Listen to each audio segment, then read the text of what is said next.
Okay, hello and welcome to Dragon Fist VR.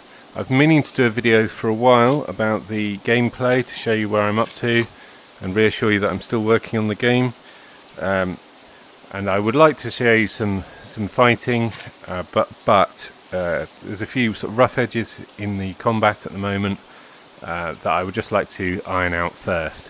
But I figured I could show you the tutorial, the training chambers, and talk about the game a bit while I do so. So I'm using a Samsung Odyssey Plus, which is a Windows Mixed Reality VR headset. It should work with any VR headset as long as you have the two controllers and it runs Steam. So as for other things, we'll see in the future. Okay. So I've always disliked tutorials. I find them tedious to do, and I don't like making them. Because they're hard work and not much fun. But in this case, I thought it would be fun to do a kind of training chamber setup, a bit loosely based on the 36 chambers of Shaolin. So firstly, you're going to walk through here. This is just to get used to moving around. So I'll say now, if you haven't seen the trailer, have a look on my YouTube channel or search for Dragon Fist VR on Steam and you should find it. Basically it's going to be a 1 versus 1 fighting game. So it's my attempt to make a sort of Street Fighter style game in VR. It's based on my old Flash game series, the Dragon Fist games, which in turn were based on Chinese kung fu movies from Hong Kong and mainland China. Okay.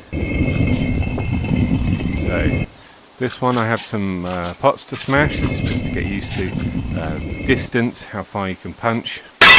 Fairly easy to punch, smash. Okay, this is quite a fun thing you can do. Fairly straightforward. If you're good with VR, then you should be able to whiz through this tutorial, no problem. Okay, so these boards are a bit harder. So like with the real board, it helps if you're close and that if you strike through the board. There you go. You'll notice these hand positions I'm doing. Different characters will have different hand positions, but if you have the Valve Index controller, you'll be able to do a variety of hand positions with the finger tracking on those. It won't give you an advantage particularly, but it will help with, help you to pull some good kung fu poses while you're playing the game. The hardest of all. Got it in one. Those red hands that popped up, I'll talk about them in a bit. Okay, this one's just to get you used to striking moving targets.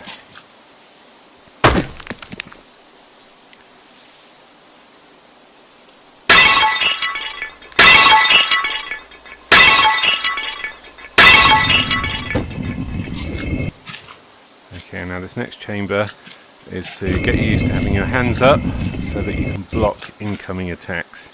In this case, there'll be these large metal balls on sticks. The tracking on the Galaxy Odyssey isn't as good as some of the other headsets, so it's useful that I've managed to test with one. Make sure you can still do everything, but you do find if you put your hand above your head, you lose the tracking. Okay, so these bronze monks here is to get used to striking the opponent and trying to get round the arms. So if your opponent has his hands up here, you won't be able to strike. You won't do any damage. So the main sort of part of the game will be figuring out how to deal with different opponents. There's 37 planned. I've done about 34 of them so far, to a degree. And they'll have different attacks and also different kind of defensive guards. So for example, if someone has a guard like this, you might want to strike from the side. He went the opposite way to what I was expecting. I should mention this is still a work in progress.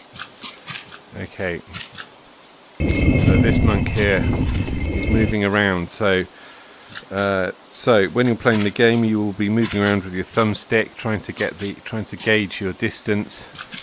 So this guy's to get you used to doing that.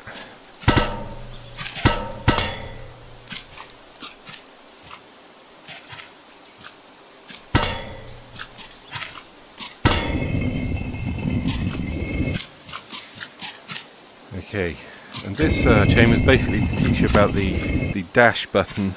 So when you're moving, if you press the dash button, you'll dart in one direction. So this can help you sort of suddenly move in or suddenly jump to the side.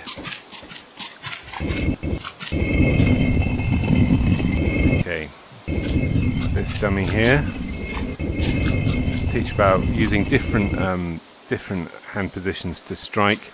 They don't do They don't do much different because I didn't want to restrict you to having to do certain hand strikes, but they do have a different effect on how far you knock them back. So you imagine if you jab someone with the fingers, it might hurt, but it's not going to send them flying back. Whereas if you use a palm, it will send them back further. So there are some sort of you see some issues with the collisions. But I'll fix that soon.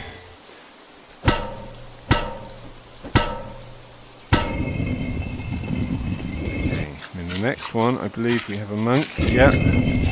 So we have a guy here. So this is just to get used to dealing with an actual opponent.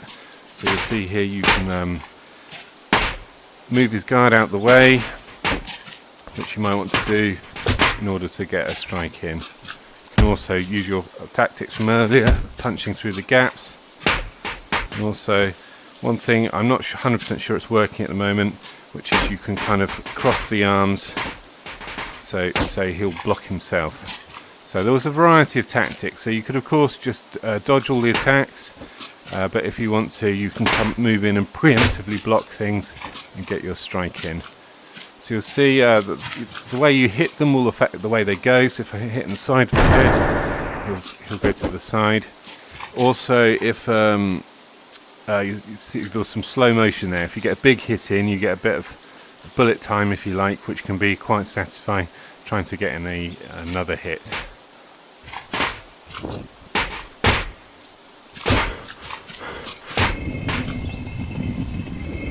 Okay. So the physics of him, he had quite weak arms.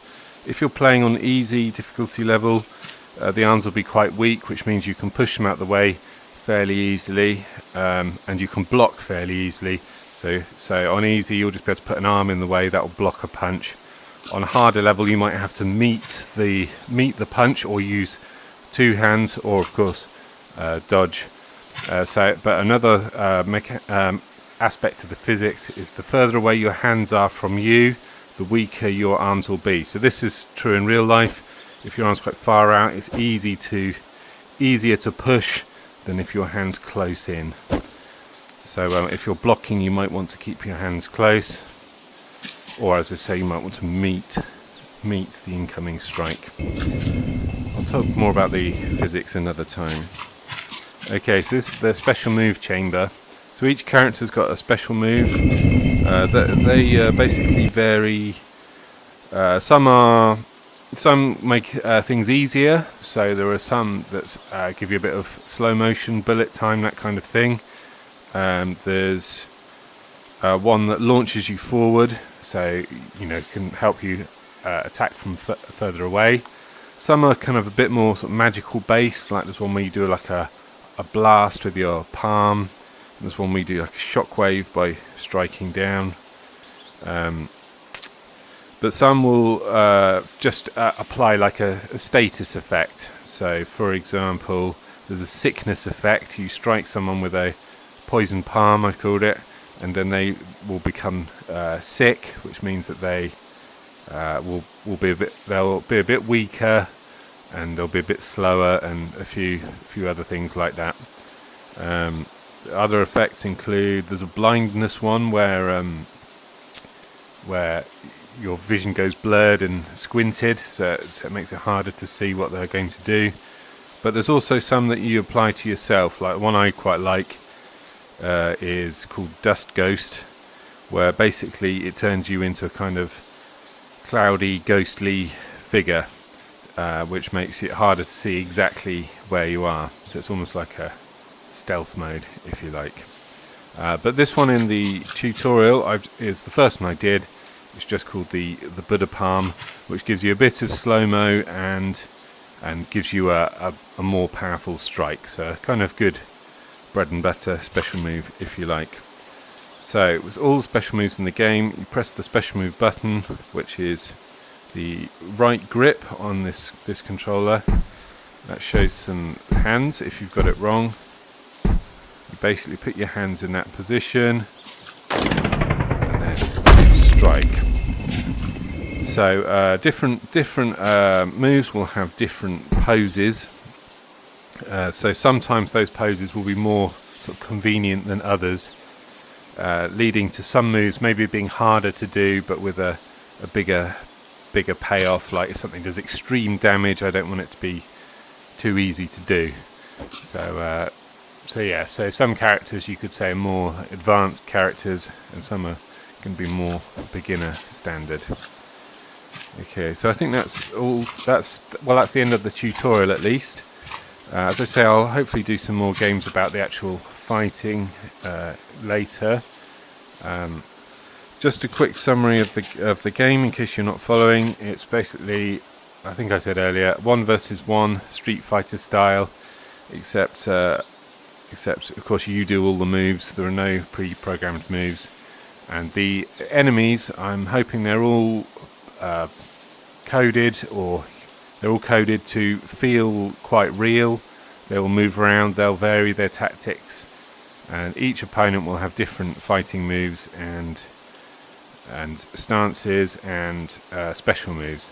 So the game's going to be trying to figure out how to best beat each opponent. I think it's quite challenging, but I've got an easy mode as well, so I'm hoping to make it easy or hard enough for everyone.